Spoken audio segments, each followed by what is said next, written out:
औज़ुबिल्लाहिमिनश्शैतानिर्रजीम बिस्मिल्लाहिर्रहमानिर्रहीम अस्सलाम वालेकुम दोस्तों, क्या हाल है? उम्मीद करते हो ठीक है। सो अल्हम्दुलिल्लाह भी ठीक है। सर सर टाइम में व्लॉग स्टार्ट करने वाला बस सर तंदुरुस्त देवे मालिक करम दा फरमा ज़्यादा रेत को तरक्की ता फरमा। हाँ जी, तो जड़ा मारिया जड़ा अंदरों जड़ा ना बिस्तर वगैरह पहुँच रही है तो बेगम साहब जड़ा ना बच्चों वास्ते नाश्ता तैयार कर रही है।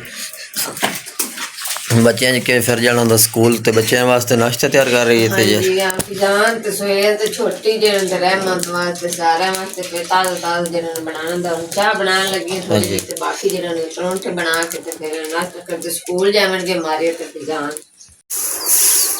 हाँ जी, तो मैं जरा ना झाड़ू देने लगी कमरे च दे ले बिस्तर वगैरह लेट के चार पांच जेडे बाहर पा दित्तियां ने ते बाकी जेडे ना फिजान जेड़ा ना ते मारे स्कूले चले गए ने ते जेड़ा मैं झाड़ू देवन लगी हां। झाड़ू दे के सियां तू ते फिर जेड़ा बर्तन वगैरह रहिंदे ने मेरे जेड़ा हत्थ धोते ने फिर बर्तन एन मारिया आके तो फिर रात दिन जेड़ा बच्चे नाश्ता वगैरह स्कूल तैयारी करते थे ना तो फिर काफ़ी धुप आ जाती लेट हो जाती झाड़ू देन लगी सियां। हाँ जी, तो हम शाम के खाने की तैयारी कर लेंगे जी। आज बनाने लगे हैं पुलाव आलू मटर वाला। तो मटर काट लेना, आलू काट लें तो जरा चावल अच्छी तरह साफ कर लें। तो मैं जो प्याज कटन लगे हैं, टमाटर ते हरी मिर्चां लहसुन वगैरह सारा मसाला तैयार करने लगे हैं। तो अज जरा बिरयानी बनाने लगे हैं आलू ते मटर वाली। हाँ जी, तो मैं हम बनाने लगी हाँ बिरयानी मटर ते आलूआं वाली। ते प्याज फ्राई हो गए, टमाटर मैं पा दिते हैं, लहसुन अदरक हरिया मिर्चां ये मैं कुट के पा दी हैं।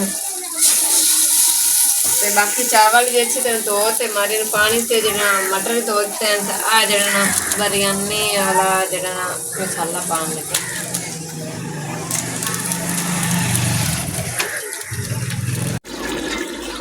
हाँ जी, तो मैं मसाला जरा तैयार कर रहे अच्छी तरह जरा आलू मटर भी पा दिते हैं अच्छी तरह बोनी ला के ना।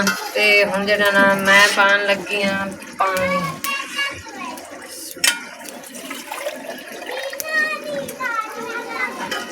एक किलो पानी का मैं पान लगे ताकि आधा किलो चावल हैं। तो फिर जरा काफ़ी देर दे भे भी रखन धो के मैं अच्छी तरह हल्का तो ढकनी देना है। तो पानी जरा बाला आ गया तो फिर पावेंगे चावल। तो जरा सब भैन भाई ने वीडियो मुकम्मल वाच करनी है। तो बाकी जरा नाल बनाने लगे हैं असी लईए दही तो रायता बनाने लगे नाल।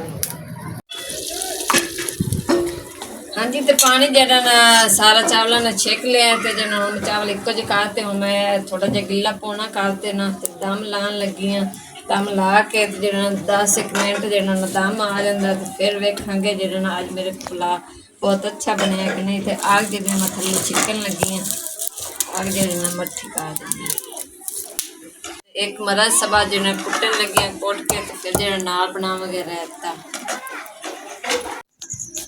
हाँ जी, तो माशाल्लाह जरा दाम पाट दिता तो रोज़ अफ्तार हो गए, शाम की अज़ान भी आ गई है। तो जरा हुण मैं दाम पटिया तो माशाल्लाह बहुत ही अच्छी खुशबू आ रही माशाल्लाह। जरा आलू मटर वाला पुलाव बहुत ही अच्छा बन गया लजीज। तो हुण मैं पा दिता तो जरा सारे बच्चे बैठे हैं तो फिर जरा सारे ठंडे हो जाते सारे बच्चों ने शाम का खाना देने। जितनी मेरी माए बड़े बुजुर्ग खाला फुफा जैसे जिथे वेख देश प्रदेश वीडियो मुकम्मल वाच की कर शेयर कर तक तुहाडी बड़ी मेहरबानी। अल्लाह पाक साहब नूं सेहत देवे लंबी जिंदगी करामे इसको आसान करे। अल्लाह पाक मेरे यूके वाली फैमिली नूं तंदुरुस्त देवे भैणा भाइयों नूं अल्लाह पाक प्यार प्यार बेटे ता फरमाए मेरे प्यारी बाजियों नूं अल्लाह पाक ढेर ढेर खुशियां लैके आवे घर विच हर मुश्किल आसान करे। सब भैन भाइयों दी इजाजत चाहने कल दे व्लॉग विच मिलांगे। अल्लाह ने